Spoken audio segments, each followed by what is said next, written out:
రాక తప్పదనమాట. ఎందుకంటే భాగవత చెంపూకారుడు వెల్లాల చిదంబర కవి రాస్తూ, నాయన నేను ఈ దానికి బెల్లంకొండ రామరాయ కవి గారు వ్యాఖ్యానం రాస్తున్నారు.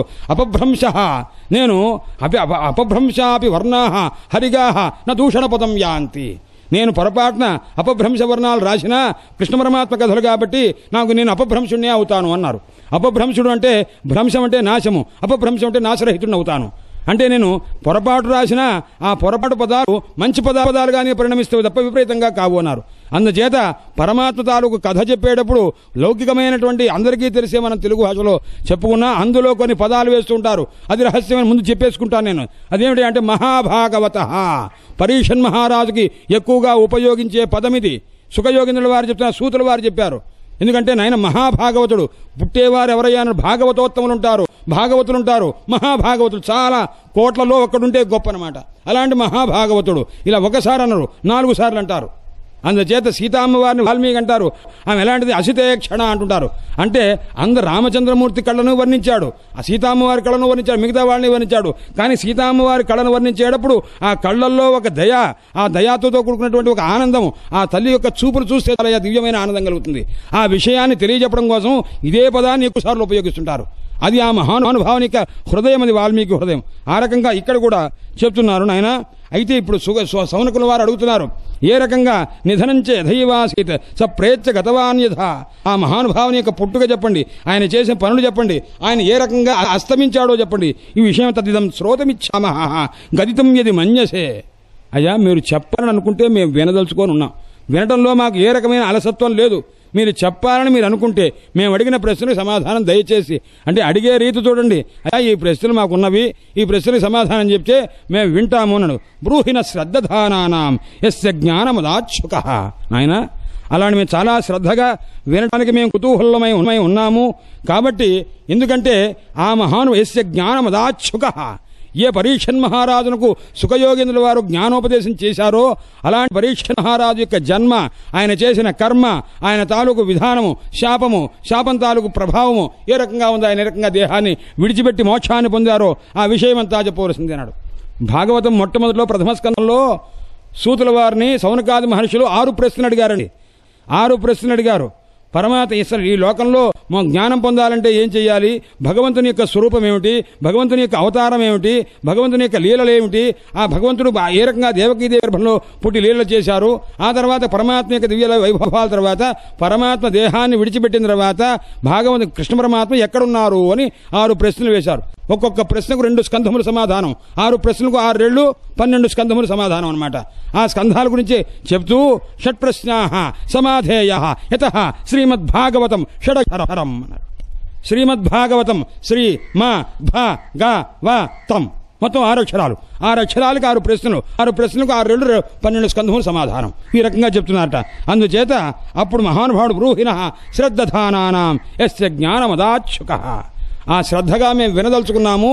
కాబట్టి సుఖయోగింద్రుల వారు ఏ పరీక్షన్ మహారాజుకు జ్ఞానోపదేశం చేశారో ఆ విషయం మాకు చెప్పవలసింది అని వాళ్ళు అడుగుతున్నారు. మధ్యాహ్నం దీనికి సమాధానం మధ్యాహ్నం పరమాత్మ యొక్క కృపచేత చెప్పుకుందాం. హరయే నమః, హరయే నమః, హరయే నమః.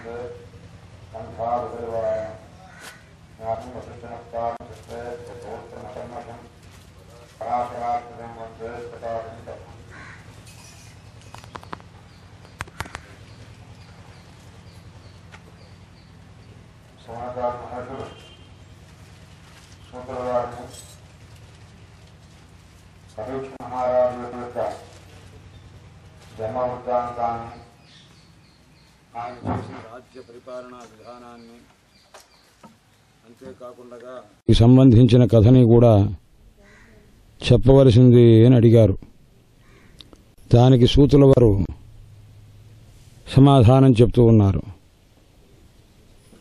శౌనకాది మహర్షులారా, ధర్మరాజు రాజ్యం ఎలా పరిపాలించాడు అంటే, ప్రజలను తన ఔరసులైన సంతానం గర్భవాసాన పుట్టినటువంటి పిల్లల్ని ఏ రకంగా ప్రేమతో చూసుకుంటాడో ఆ రకంగా ఆయన చూసుకున్నాడు. ఆయనకి ఏదైనా కోరిక ఉన్నదా అంటే ఏ రకమైన కోరిక లేకుండా చేస్తున్నట. నిస్పృహ సర్వకామేభ్య అని అంటే అంత నిస్పృహగా ఎలా చేయగలిగాడయ్యా, ఏ కోరిక లేకుండా రాజ్యపాలన ఎలా చేశారో అన్నారు. దానికి సమాధానం చెప్తారు. శ్రీ కృష్ణపాదాబ్జ సేవయ, కృష్ణ పరమాత్మ యొక్క పాదపద్మాల్ని నిరంతరం సేవ చేసినటువంటి పుణ్యం చేత ఏ కోరిక లేకుండా ప్రజలని సొంత పిల్లల్లాగా చూసుకునేటటువంటి స్థితి, పరిపాలించే స్థితి ఉంది. ఆయనకి ఏం తక్కువ, సంపదలున్నవి, అనేక యజ్ఞాలు చేశారు, అనేక రకమైన సోదరులందరూ కూడాను మహాపరాక్రమవంతులు. అంత స్థితిలో జంబూద్వీపానికి ఆధిపత్యము, దేవతలు కూడా ధర్మరాజు యొక్క రాజ్యం చూసి, అందులో సంపద చూసి, ఇలాంటి సంపద మనకు కూడా ఉంటే బాగా ఉండు అనుకున్నట. సురస్పార్హాహ అని దేవతలు సైతము స్పార్హ, వాడికి ఆలోచన కలిగింది, ఇది ఉంటే బాగా ఉండనిపించింది. అంటే దేవలోకంలో లేనంత వైభవాన్ని అనుభవించున్నారు. అయితే ఇవి ఏవీ కూడా ఆయన మనస్సును ఆకట్టుకొని ఇది ఉండాలి, భోగాన్ని అనుభవించాలనే దృష్టి మాత్రం లేదు. అందుచేత ఆ దివ్యమైనటువంటి రాజ్యపాలన చేస్తూ ఉండగా ఆ సందర్భంలో విరాటరాజు కూతురైనటువంటి ఉత్తరాగర్భంలో ఉన్నటువంటి శిశువు ఇంత లోపల అశ్వత్థామ వేసినటువంటి బ్రహ్మశిరోస్త్రమని అస్త్రం వేసేసరికి ఆ లోపల ఉన్నటువంటి శిశువును రక్షించటానికి పరమాత్మ ఆ శిశువు కంటే ముందు ఆ గర్భంలో నిలబడి ఉన్నట్ట. ఇది ఆశ్చర్యము. ఎందుకంటే పరీక్షన్ మహారాజు కంటే ముందు పరీక్షన్ మహారాజును రక్షిస్తూ శ్రీకృష్ణ పరమాత్మ గద పట్టుకొని ఇంత ఉన్నాడయ్యా అన్నాడు. ఇంత అంగుష్ట పరిమాణంతో కనిపించాడు ఆయనకి, పరీక్షన్ మహారాజుకి. అలా ఉండి ఆయన ఏం చేశారయ్యా అంటే అంగుష్టమాత్రమమలం, ఆయన పరిమితి కూడా చెప్పారు అంటున్నారని. అలా ఉన్నాయి.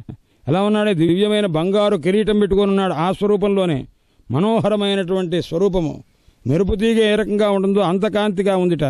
అలాంటి స్థితి, వస్త్రం అందులో పీతాంబరుడై కనిపించడం, ఆ రకమైనటువంటి ఆ బాహువులు కూడా చాలా పొడవుగా ఉన్నట్టు. ఏది ఇంత లోపలే ఇంత స్వరూపంతో ఉన్నవాడే ఆయనకు అంతలాగా కనిపించారట.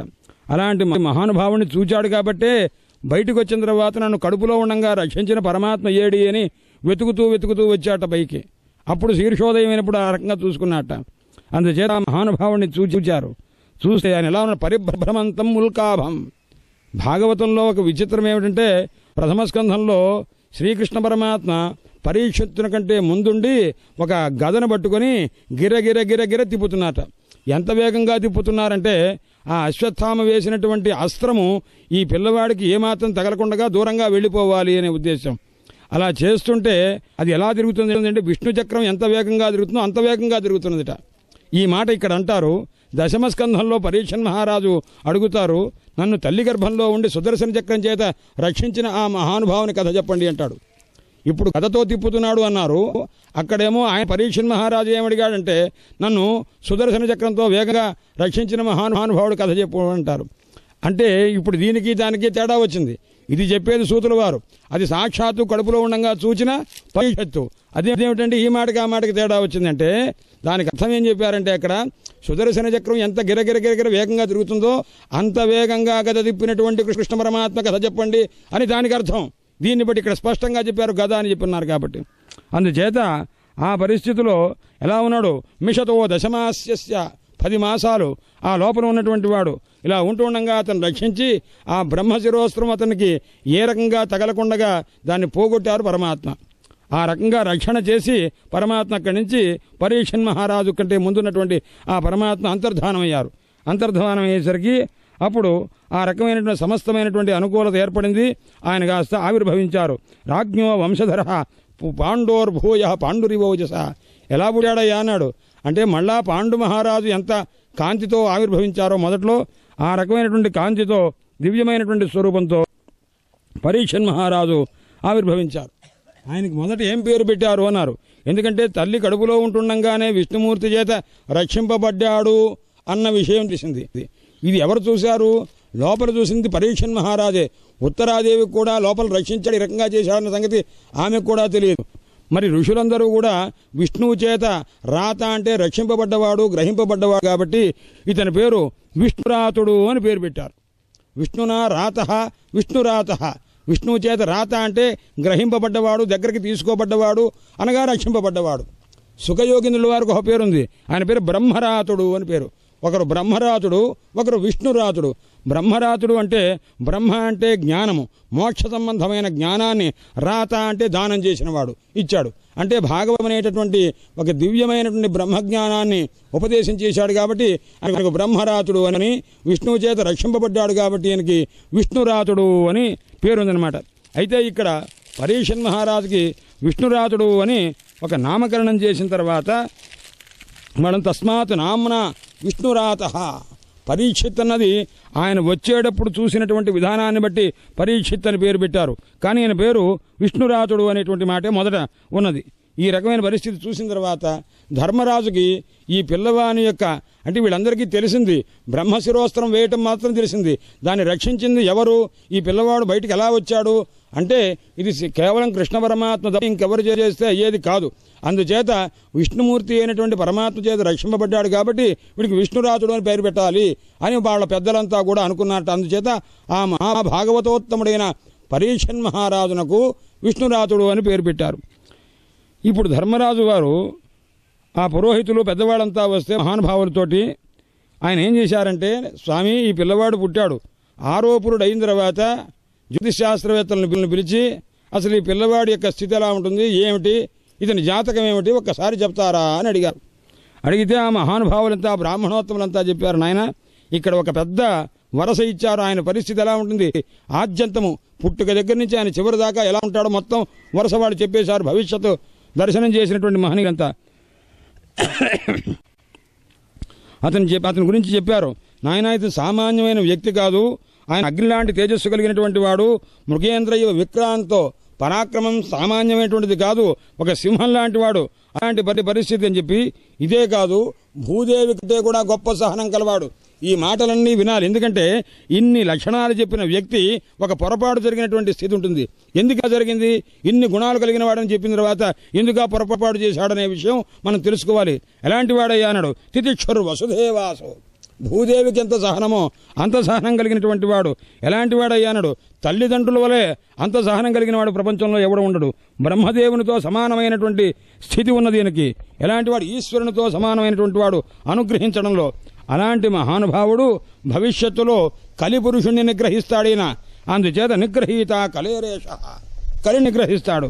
అంతేకాకుండా ఈయనకి చివరిలో ఏం జరుగుతుంది, సామాన్యంగా ఒక శుభపరంపర చెప్పిన తర్వాత చిట్ట చివరిలో ఒక అశుభమైనటువంటి విషయాన్ని చెప్పాల్సి వస్తుంది. అయినా కానీ వాళ్ళు ఆగలేదు. ఏం చెప్పారు, తక్షకాత్ ఆత్మనః మృత్యుం ద్విజపుత్ర ఉపసర్జితాత్. శృంగి అనేటటువంటి ఒక శమీక మహర్షి యొక్క కుమారుడు. భాగవతంలో ఒక విశేషం ఉన్నది గుర్తుపెట్టుకోవాల్సింది. చెప్పకపోతే అందరికీ అన్నీ తెలియవు కాబట్టి అది ఏదో తెలియకపోవచ్చునే తప్ప అందులో గొప్ప విశేషం ఉండటంలో సందేహం లేదు. ప్రతి పేరులో, ప్రతి స్థలం పేరులో, ప్రతి ఊరు పేరులో, ప్రతి వ్యక్తి పేరులో ఏదో ఒక అర్థం ఉంటుంది. ఆ అర్థం తగిన రీతిగా ఉంటుందన్నమాట. అందుచేత ఈ పరీక్షిత్ అనే దానికి ఎటువంటి అర్థం ఉందో, బ్రహ్మ విష్ణురాతుడు అంటే ఎంత అర్థం ఉందో, శమీక అంటే ఆ అర్థం ఉంది, శృంగి అంటే అర్థం ఉంది. ఇలాంటివన్నీ కూడా అర్థాలు వాళ్ళు నిబద్ధం చేసే అవి ఉన్నదనమాట. అప్పుడు చెప్తాడు, తక్షకుడు అనేటువంటి వాని వల్ల ఆయనకు మృత్యు అనేటువంటిది ఉంటుంది. ఎందుకంటే ఒక బ్రాహ్మణ కుమార ఋషికుమార శాపం వల్ల ఆ రకంగా పొందుతాడు. ఇదంతా భాగవతం వింటాడు. అతను ఎలా ఉంటాడే, ముక్త సంగ, సమస్తమైన సంబంధాన్ని విడిచిపెట్టి అతను దివ్యమైనటువంటి ఆత్మస్వరూప జ్ఞానాన్ని పొందినటువంటి వాడై ఇదంతా ప్రపంచం మొత్తాన్ని విడిచిపెడతాడు. గంగా తీరం దగ్గర ఉంటాడు, ప్రాయోపవిష్టుడై అనశన దీక్షతో ఉంటూ ఉంటాడు ఆ మానవుడు. విండి ఆ తర్వాత అతను కాస్త మోక్షాన్ని పొందుతాడు నాయన అని చెప్పి ఈ రకంగా జాతకవేత్తలు మొత్తం చెప్పేశారు. అది విన్నాడు ఆ మహానుభావుడు. అయితే ఇతను ఏమంటారయ్యా అన్నాడు, ఇతను భవిష్యత్తులో ఇంకా పిల్లవాడుతను, అతను ఇంకా పరీక్షిత్ అనేటువంటి పేరు కూడాను లోకంలో అతని ప్రసిద్ధంగా ఉంటుంది అన్నారు. ఎందుకు ఆ పేరు ఉంటుంది అంటే, గర్భే దృష్టమనుధ్యాయం, గర్భంలో ఉంటుండగా నన్ను రక్షించిన ఆ దేవుడేడి, ఆ పరమాత్మ ఏడి అని శీర్షోదయం అవుతూనే ఆ కళ్ళు కాస్త విప్పార్చి అటు ఇటు చూస్తాట. ఆ చూసినటువంటి కారణం చేత అతనికి పరీక్షిత్ అనే పేరు మాత్రమే స్థిరంగా ఉంటుంది సుమా అని చెప్పి ఇతను ఈ అశ్వమేధ క్రతువు కూడా చేస్తాడని చెప్పి ఆ మహానుభావుణ్ణి వివిధంగా ప్రశంసించారు. ఆ తర్వాత ధర్మరాజు కృష్ణ పరమాత్మ యొక్క ప్రేరణ చేత అశ్వమేధ క్రతువులు 3 చేశారు. ఆ చేసేసరికి ముందు అసలు కౌరవ పాండవ సంగ్రామం అంతా అయిపోయిన తర్వాత ఆర్థికమైనటువంటి ఒక ఉపద్రవం వచ్చింది. డబ్బు లేనటువంటి ఒక దశ వచ్చింది. ఆ దశ వస్తే బావా ఇదంతా అయిపోయింది, రాజ్యం అంతా మాకు సంక్రమించింది, కానీ ఈ రాజ్యాన్ని నిర్వహించే విధానం ఎలాగా అనేది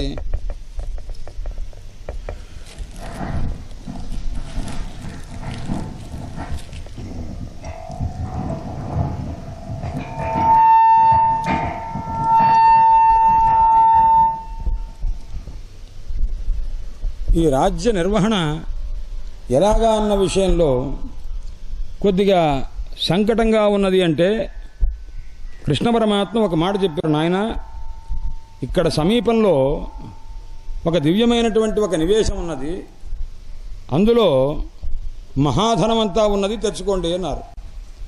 ఏది ఆ ప్రదేశము అంటే ఇదివరకు మరుత్త మహారాజు అని ఒక మహారాజు ఉన్నాడు. ఆయన యజ్ఞం చేశాడు. ఆ యజ్ఞం ఎలా చేశాడు అంటే అంత సంపద ఖర్చు పెట్టి చేసినటువంటి ప్రభువు ఇంకెవరూ లేరు. అంత సంపాదన, ఎంతమంది వచ్చారో ఋత్విక్కులు కానీ పండితులు కానీ ఎంతమంది వచ్చారో డబ్బు ఎంత కావాలంటే అంత తీసుకోండి అన్నాడు. వాడు తీసుకోవలసినంత తీసుకున్నారు. మొయ్యలేక వాళ్ళు కూడా కొంత అక్కడ వదిలేసి వెళ్ళిపోయారు. అది ఎటు వేస్తారంటే యజ్ఞంలో మిగిలిన ద్రవ్యం ఉంటే ఉత్తర దిక్కులో వదిలేస్తారు. ఆ ఉత్తర దిక్కులో వదిలేస్తే ఆ ద్రవ్యం తీసుకోవటానికి ప్రయత్నం చేసి వాడు కాస్త అందులో కూడా మోయలేక కొంతమంది అక్కడ పడేసి వెళ్ళిపోయారు. ఆ ద్రవ్యం ఇప్పటికీ అక్కడే ఉంది, అక్కడికి ఎవరు ప్రవేశించే పరిస్థితి లేదు. కాబట్టి ఇప్పుడు మీరు ఆ ద్రవ్యం తీసుకొని రాజ్య నిర్వహణ చేయడమే కాదు అశ్వమేధాది క్రతువులు కూడా చేసుకోండి అని కృష్ణ పరమాత్మ చెప్తే ఆ ద్రవ్యంతో ఆ యజ్ఞయాగాదుల్ని కూడా చేశారు, రాజ్య నిర్వహణ చేశారు. ఈ రకంగా పరమాత్మను కూడా ఆహ్వానించారు.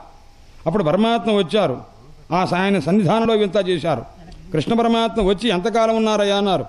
ఒక బంధువు వస్తే 4 రోజులు 3 రోజులు, తర్వాత ఎలా ఉంటుందంటే వేరే రకంగా ఉంటుంది. ఐహికంలో మనకున్న అనుభవం ఉవాస కతిజన్మాస అన్న కొన్ని నెలలు ఉన్నాడండి ఆయన అన్నారు. పంపించడానికి ఇంట్లో వాళ్ళు ఒప్పుకోవట్లేదు, ఎందుకంటే ఆయన క్షణం వదిలిపెట్టలేరు. ఇక్కడికి వస్తే వీళ్ళు వదిలిపెట్టట్లేదు, ఈయన్ని క్షణం వదిలిపెట్టడానికి ఇష్టపట్టల్లా. అలాంటి పరిస్థితి ఆ మహానుభావుని చూస్తే ఆ తర్వాత వెళ్ళేటప్పుడు ఈసారి ఏమయ్యా నాతో పాటు నువ్వు కూడా రావాల్సింది అని అర్జునుడిని అన్నారు కృష్ణ పరమాత్మ. వస్తాను బాబా మీతో రావడానికి, ఇంతకంటే నా అదృష్టం అని చెప్పి అర్జునుడిని వెంట పెట్టుకొని కృష్ణ పరమాత్మ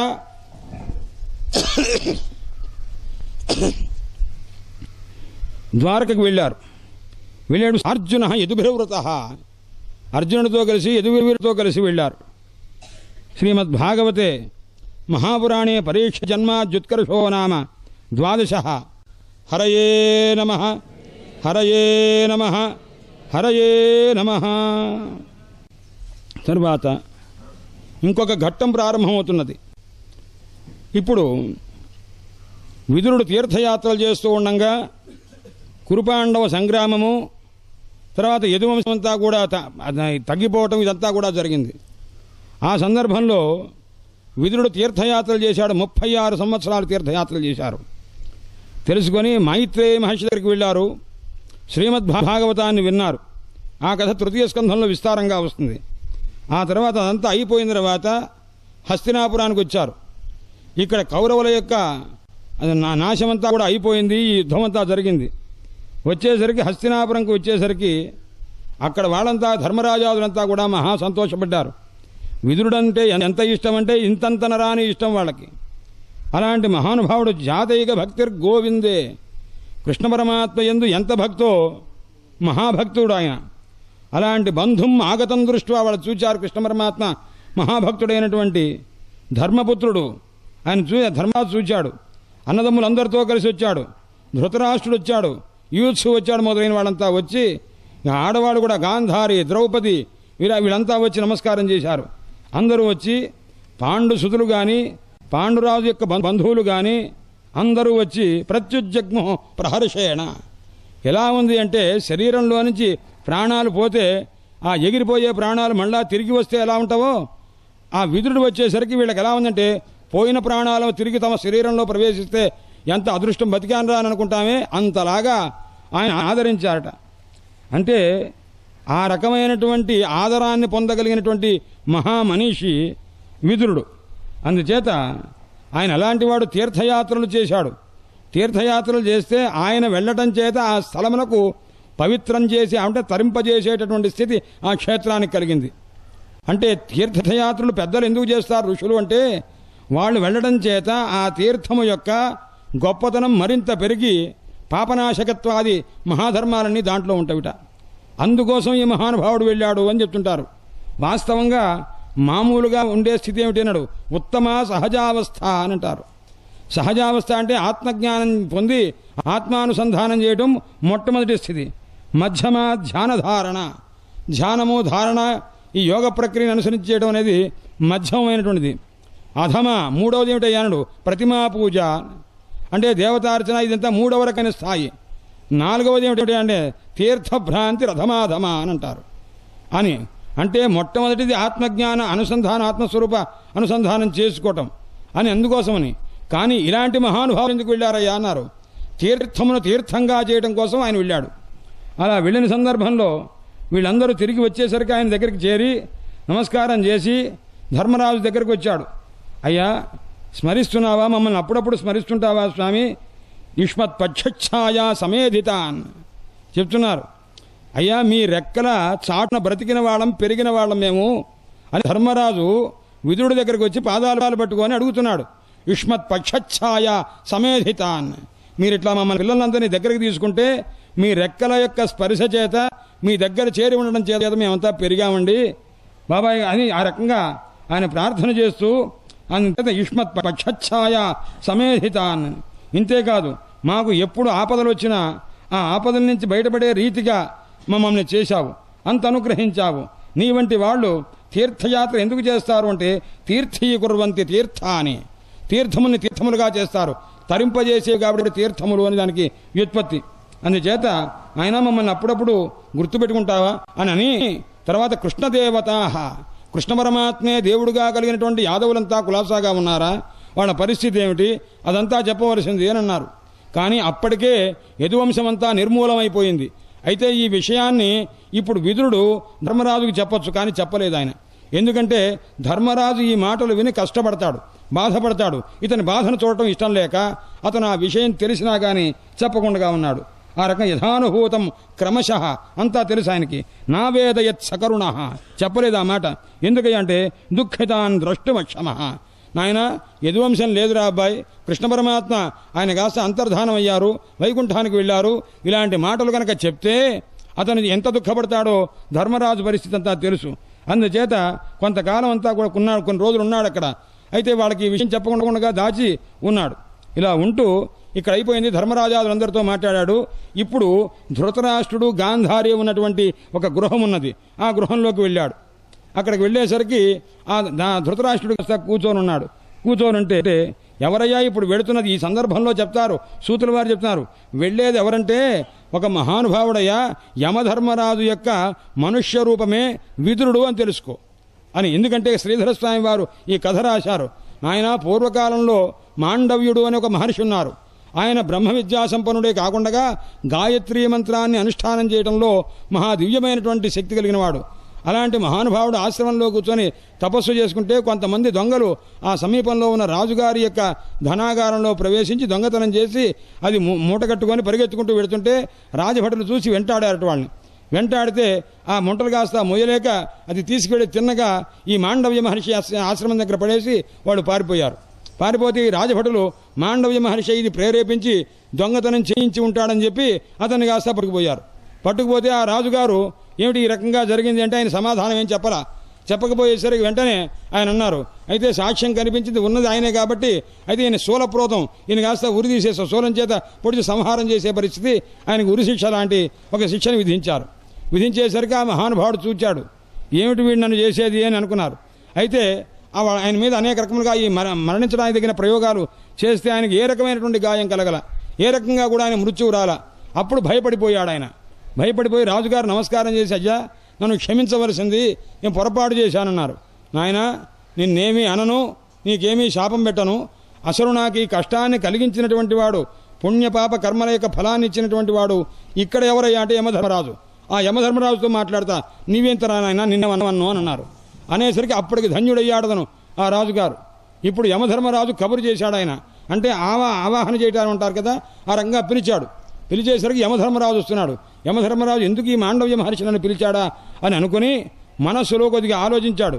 ఈయన ఏదన్నా పొరపాటు చేశాడేమో ఈయన పుట్టినప్పటి నుంచి అని వెతుక్కున్నాడు. ఒక్కచోట చిన్న పొరపాటు జరిగింది ఆయన. కాబట్టి ఇప్పుడు ఆయన నాకెందుకు ఈ శిక్ష వేశావు అంటే, నువ్వు ఈ తప్పు చేశావు కాబట్టి నీకు ఈ శిక్ష వేశాను అని చెప్పవచ్చు అని దిగి వచ్చాడు ఆయన. ధర్మరాజుని అడిగాడు, ఏమయ్యా నేనేం తప్పు చేశానని నేను మరణస్థితి దాకా నన్ను తీసుకుని వెళ్ళావు, మరణదండం దాకా అని అన్నాడు. అంటే అయ్యా మీకు తెలియదేమో, చిన్నప్పుడు మీరు 3 ఏళ్ల వయస్సు అప్పుడు ఒక చిన్న కీటం ఉన్నది, ఒక పురుగు ఉన్నది. ఆ పురుగుని సీతాకోక చిలుక లాంటి పురుగు, దాన్ని కాస్తా మీరు ఒక దర్భపుల్లతోటి సూక్ష్మంగా ఉన్నటువంటి ఆ భాగంతో పొడిచారు, 4-5 సార్లు పొడిచారు, చాలా వేదన పడ్డది. ఆ వేదనకి ఆ పాపమునకు ప్రతీకారంగా ఇప్పుడు మీకు మరణదండన అన్నారు.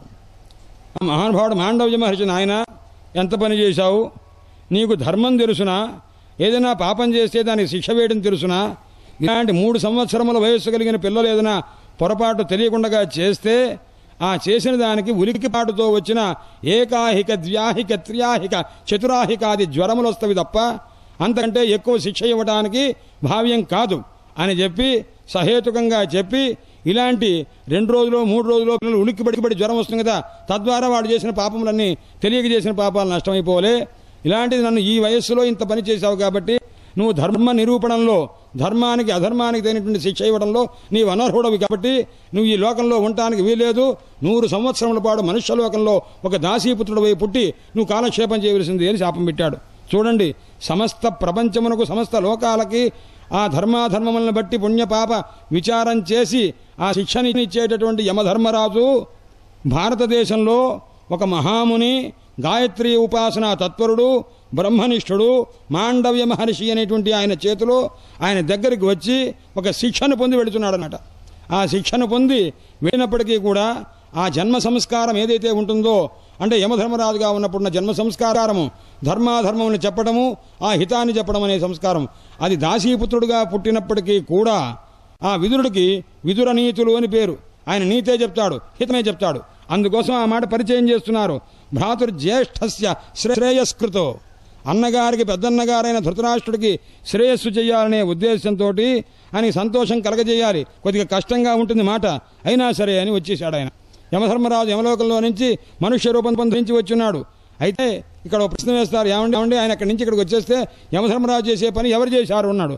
అభిభ్రత అర్యమా, సూర్య భగవాను తండ్రి తాలూకు 12 స్వరూపములలో ఒక స్వరూపుడైన స్వరూపంతో అక్కడ ఆ అఘకారుల పాపం చేసిన వాళ్ళ యందు శిక్షణిస్తూ ఆ మహానుభావుడు ఉన్నట్ట. ఇలా ఉంటూ ఉంటే అప్పుడు ఈయన ఏం చేశారయ్యాను, ఏవం గృహేషు సక్తానాం, ధర్మరాజు రోజు చాలా అత్యాదరంగా ఆ గాంధారికి ధృతరాష్ట్రుడికి నమస్కారం చేసుకొని పొద్దున్నే స్నానం చేసి దేవతార్చన చేసి మొత్తం పంతా చేసుకొని తల్లికి నమస్కారం చేసి ధృతరాష్ట్రుడికి ఆమె గాంధారికి నమస్కారం చేస్తూ ఇలా ఉంటుండేవాడు. ఆయన మహాగౌరవంగా చూస్తుండేవాడు. భోజనం ఎవరు తీసుకెళ్లేవారు అన్నారు, భీముడిని తీసుకెళ్లేమనేవాడు అనమాట. భీముడైతే కొద్దిగా ఆహారం పుష్టి ఎవరు ఎలా తింటారో అంతా తెలుసు. అందుకోసం నాయనా భీమసేన, నువ్వు రోజు పెదనాన్నగారికి వాళ్ళకి భోజనం నువ్వు తీసుకెళ్ళు అని అంటే ఆయన అన్నగారి మాట ఏమాత్రం జవదాటకుండా తీసుకెడుతూ ఇస్తున్నాడు. ఇదంతా రోజు 4 రోజుల నుండి చూశాడు ఈ మహానుభావుడు. విదురుడు చూశాడు, అభిప్రేత్య చూచాడు, రే ఇక్కడ పొరపాటు జరుగుతున్నదే, ఈయన ముసలివాడిగా ఉండి ఇంకా ఎంత భోగాలను భవిస్తూ ఉంటాడని చెప్పి వెంటనే ఒక రోజు సాయంత్రం పూట రాత్రిపూట వచ్చి నేను ఒక మాట చెప్తున్నాను, రాజన్ నిర్గమ్యతాం, ఏమయ్యా అన్నయ్య ధృతరాష్ట్ర మహారాజా వెంటనే ఇక్కడి నుంచి వెళ్ళిపోవయ్యా, ఎందుకు ఇక్కడ ఉంటావేమిటి, హాయిగా ప్రశాంతంగా మోక్ష మార్గాన్ని ఆ పొందే విధానం ప్రయత్నం చేసు, అంతే తప్ప నువ్వు ఇక్కడ ఉండి భోజనం చేస్తావు, అసలు నీకు భోజనం తినబుద్ధి ఎలా అవుతున్నది, నీకు ఎటువంటి ఎవరు పెట్టారు నీకు అన్నం అన్నాడు. అంటే పిండం భీమాపవర్జితం, భీముడికి తీసుకొచ్చి అన్నం పెడితే తింటున్నావా, భీముడికి విషాన్నం పెట్టింది మీరా, లాక్షాగృహ దహనం చేసింది మీరా, అనేక రకమైన కష్టములు పెట్టింది మీరా, అలాంటి భీముడు తీసుకొచ్చి అన్నం పెడుతుంటే పెదనాన్నగారు తినండి అంటే ఎలా తింటున్నావయ్యా, గృహపాలవతో వాళ్ళ ఇంటి కావలి కుక్కలాగా ఇట్లా పడుండి కావలి కుక్క యజమాని అంత అన్నం పెడితే అది తిని కాలక్షేపం చేస్తుంటుంది, ఆ రకంగా ఉంటున్నావే నీకు సిగ్గు లేదుటయ్యా అని కొద్దిగా మందలించి కఠినంగా చెప్పాడని. అహో మహీయసి జంతోహో జీవితాశ. మామూలుగా సామాన్యంగా మానవుడికి ఆ జీవించాలనే ఆశ చాలా విచిత్రమైనటువంటి. ఆ భీముడిచ్చినటువంటి ఆహారం తింటూ ఉన్నావే, మీరు ఎంత పని చేశారు? అగ్ని చేత లాక్షాగృహ దహనాలు చేశారు కదా, విషాన్నం పెట్టారు, ఇవన్నీ చేసి కూడా ఇలా ఉంటున్నావే, ఆయన ఇది భావ్యం కాదు, నువ్వు వెంటనే వెళ్ళిపో అని చెప్పి అన్నగారికి చెప్పాడు. ఎలా వెళ్ళాలి అన్నాడు. వెళ్ళేటప్పుడు మా తమ్ముడు ఇలా కేకలేశాడు, నన్ను వెళ్ళమన్నాడు, నేను వెళుతున్నాను ఆయన అని ధర్మరాజుతో చెప్పక అవిజ్ఞాతగతి, ఎవ్వరికీ తెలియకుండా చెప్పా పెట్టకుండా వెళ్ళిపోండి మీ భార్యాభర్తలు ఇద్దరు అనంటే ఆ మాట చెప్పింది. ఏవం రాజా విదురేణ అనుజేన, తమ్ముడైనా సరే మహానుభావుడు, జ్ఞానం కలిగిన వాడు. ఎందుకంటే ఇంత మళ్ళా పూర్వజన్మ తాలూకు సంస్కారం వచ్చి తీరుతుంది ఎవరికైనా అంతేనండి. శాస్త్రమే చెప్పింది తమ విద్యాకర్మణి సమన్వారభేతే పూర్వప్రజ్ఞాచ అని. జీవుణ్ణి ఏది అనుసరించి వస్తవి, వాడు చేసుకున్న పుణ్యము, వాడు చేసుకున్న పాపము, పూర్వజన్మ సంస్కారము ఇవి వెంట వస్తాయి, వద్దన్న వచ్చేవి అనమాట. అది అందువల్ల పూర్వజన్మలో ఆ యమధర్మరాజు తాలూకు ధర్మోపదేశాది లక్షణం ఏదైతే ఉందో అది విదురుడుగా ఉన్నప్పుడు కూడా అదే ధర్మాలు ఆ రకంగా చెప్పారు. చెప్పేసరికి ఆయన కాస్త బయలుదేరి ధృతరాష్ట్రుడు కనిపించకపోయినా సరే కర్రపోటు వేసుకొని వెళ్ళిపోతూ ఉన్నాడు. వెళ్ళిపోతుంటే ఈమె ఊరుకున్నది ఆ భార్య సుబలస్య, ఆ సుబలస్య పుత్రి ఆ సౌబలి, ఆ మహాతల్లి కాస్త గాంధారి కూడా వెంట వెళ్ళింది. ఇలా వెళుతుంటే వెళ్ళిపోయారు రాత్రిపూట చెప్పకుండా. అయితే వీళ్ళని చూసుకుంటూ ఉండవయ్యా, ఇద్దరూ కళ్ళు లేవు పెద్దవాళ్ళు అని చెప్పి సంజయుడిని పెట్టాడు ధర్మరాజు ఆ ఇంటి ముందు వాళ్ళకి రక్షణగా. పెడితే సంజయుడు కాస్త నిద్రపోతున్నాడు. అప్పుడు చెప్పకుండా వెళ్ళిపోయారు. పొద్దున్నే వచ్చాడు, దేవతార్చన చేసుకొని పెత్తంటి గారికి పెద్దల గారికి నమస్కారం చేద్దామని. అజాత శత్రు కృతమైత్ర మహా అభిమానంతో వచ్చాడు. ఎందుకంటే పెద్దవాళ్ళని ఒక చిన్న మాట ఏదైనా అంటే వాళ్ళు నొచ్చుకుంటారు, చేయవలసిన పని ఒక నిమిషం ఆలస్యం చేస్తే మన మీద నిర్లక్ష్యం అనుకుంటారు. అందుకోసం చాలా జాగ్రత్తగా ఇంత చేస్తున్నటువంటి ధర్మరాజు వచ్చి గృహం ప్రవిష్ట గురువందనాయ, పెద్దలకు నమస్కారం చెయ్యాలని ఆయన లక్షణం, రోజు ఉన్న లక్షణం అనమాట. ఎవరో ఏదో అనుకుంటారని కాదు, రోజు నమస్కారం చేయవలసిందే. అది తన యొక్క అభివృద్ధి, వంశాభివృద్ధి అని అనుకునే ఉద్దేశంతో వస్తే అక్కడ నచాపశ్యత్ పితవు, తల్లిదండ్రుల్ని చూడలేదు, కనిపించలేదు వాళ్ళు. ఆ ద్రౌపది కనిపించలేదు, కుంతి కూడా లేదని. వాస్తవంగా గుర్తుపెట్టుకోవలసిన విషయం ఏమిటంటే మీకు భారతానికి భాగవతానికి అర్థ సమన్వయం కుదరదు. అందుకోసం ఏం నిర్ణయించారంటే అది ఒక కల్పకథ, ఈ భారతం ఈ భాగవతానికి సంబంధించి ఉండదు అని కూడా నిర్ణయం చేస్తున్నారు. ఇది వ్యాఖ్య. ఎందుకంటే మన ఊహకు అందని విషయంలో మనం ఒక నిర్ణయానికి రాదగిన స్థితి కాదు. అచింత్యా ఖలు ఏ భావాః నతాం తర్కేణ యోజయేత్. మన ఊహకు అందని విషయాల్ని మనం తర్కంతో ఆలోచించకూడదు, ముందు వస్తుంది. ఎందుకంటే 7 రోజుల్లో శాపం అంటే 7 రోజుల్లో ఇదంతా కుదిరేదే అని మొత్తం విచారిస్తే 7 రోజుల్లో కుదరదుట. దానికి కూడా సమాధానం చెప్పారు. అందుచేత అయితే ఈ రకంగా మేము పాండురాజు మా తండ్రి గారు కాస్త వెళ్ళిపోతే మమ్మల్ని చిన్నప్పటి నుంచి ధృతరాష్ట్ర మహారాజు పెంచాడు, పెద్ద చేశాడు, మాకు చదువులు విద్యాబుద్ధులని కూడా నేర్పాడు. ఆ మహానుభావుడు వెళ్ళిపోయాడే అని బాధపడుతూ ఉన్నాడు. ఇలా రకంగా విరహంచే తల్లిదండ్రులు లేకపోయేసరికి దుఃఖపడుతున్నటువంటి ఆ మహానుభావుని కనిపించకపోయేసరికి సంజయుడిని అడిగాడు, ఏమయ్యా సంజయ, నీతో చెప్పాను చూడమని చెప్పి ఏరి కనిపించలేదేమిటి, ఎక్కడికి వెళ్ళారు వీళ్ళు, పెద్దవాళ్ళు కళ్ళు కూడా లేవు కదా అనంటే అప్పుడు నాహం వేద వ్యవసితం, నాయన నాకు కూడా తెలియదు, నేను చూచాను, గాంధారి వీళ్ళందరూ కూడాను ధృతరాష్ట్రుడు ఇద్దరు కూడా నన్ను మోసం చేశారు, నాతో చెప్పకుండా వెళ్ళారు, నన్నేం చేయమంటావు నాయన అని అన్నారు. ఇంత లోపల బాధపడుతూ ఉండగా నారద మహర్షి వచ్చారు, తుమ్మురుని వెంట పెట్టుకొని వచ్చారు. నారద తుమ్మురులు ఇద్దరు వచ్చేసరికి వాళ్ళ దగ్గర కూడాను వాపోతున్నాడు ధర్మరాజు. నాయన ఈ రకంగా జరిగింది, ఏం చేయమంటావు అనంటే అప్పుడు నారద మహర్షి చెప్పాడు, నువ్వు ఏమీ దుఃఖపడదు నాయన, ఆ మహానుభావుడు ఇక్కడి నుంచి ఆయన హిమవత్పర్వతంలో దక్షిణ ప్రాంతానికి వెడతాడు, అక్కడ ఒక శిఖర ప్రాంతంలో ఉంటాడు, 5 రోజులు అక్కడ ఉంటాడు. ఇవాటి నుంచి 5వ రోజున అతని దేహాన్ని కాస్త విడిచిపెడతాడు. కాబట్టి నువ్వు దీని గురించి దిగులు పడవద్దు, ఈశ్వరుని యొక్క నిర్ణయాన్ని బట్టి జరుగుతున్న విషయం తప్ప నీవు నేను అనుకుంటే ఆపేది కాదు, మన దీనికంటే కూడాను అతిరిక్తమైనటువంటి స్థితిలో ఉంది సుమా అని చెప్పి ఆయన కొద్దిగా తత్వోపదేశం చేసి మానుష్య దేహంలో అందరికి అన్నిటి జీవుల కంటే ఏ జీవులు గొప్పవి, అందులో జీవుల్లో పుష్పాజ జీవుల కంటే ఏ జీవులు గొప్పవి అవన్నీ చెప్పుకుంటూ వచ్చి అలాంటి గొప్పదైన మనుష్య దేహం వచ్చింది, అందులో ఉత్తముడైనటువంటి వాడు మీ పెత్తండ్రి గారు ధృతరాష్ట్రుడు ఇటువంటి వాడు అని చెప్పి ఈ తర్వాత ఆయన కాస్త వెడతాడు. ఎక్కడున్నాడయ్యా అన్నాడు. సప్తస్రోతో నది ఏనుంది, హిమోత్పర్వతంలో సప్తఋషులు స్నానం చేయడానికి 7 ప్రవాహములుగా గంగ వస్తుండేదిట, 7 రకములుగా ధారలుగా వస్తుండేది, అది సప్తస్రోత స్థిరం అంటుంటారు. అక్కడ కాస్త రోజు కూడా స్నానం చేసి యథావిధిగా చేస్తూ 5వ రోజున కాస్త అద్యతనాథ రాజన్ పరత పంచమే అహని, ఈ రోజు నుంచి 5వ రోజున శరీరాన్ని విడిచిపెడతాడు. ఆ మహానుభావుడు ఆ రకంగానే శరీరాన్ని విడిచిపెడతాడు. ఆ విడిచిపెట్టిన తర్వాత సౌబలి కూడా అంటే గాంధారి కూడాను శరీరాన్ని విడిచిపెడుతుంది అని చెప్పి అన్నారు. అనేసరికి ఆ నారద మహర్షి వచ్చి జ్ఞానోపదేశం చేసి ఆ మహానుభావునకు ఉత్తమగతి కలుగుతుంది అని చెప్పిన తర్వాత ఓహో నేను ఉండి వాళ్ళని జాగ్రత్తగా చూసుకొని ఔర్ధ్వదైహికాది కృత్యములు నేను చేసినా ఇంత గతి రాదు కదా, అంతకంటే గొప్ప గతే వస్తున్నది కదా. నారద మహర్షి చెప్పిన తర్వాత ఇంకా ఈ దీంట్లో శంక ఏముంది అని ఆయన ఊరట చెందారట. శ్రీమద్భాగవతే మహాపురాణే పారమహంస సంహితాయాం త్రయోదశోధ్యాయః. హరయే నమః. హరయే నమః. చెప్తాను. సూతోవాచ. వచ్చున్నారా? సరే శర్మగారు.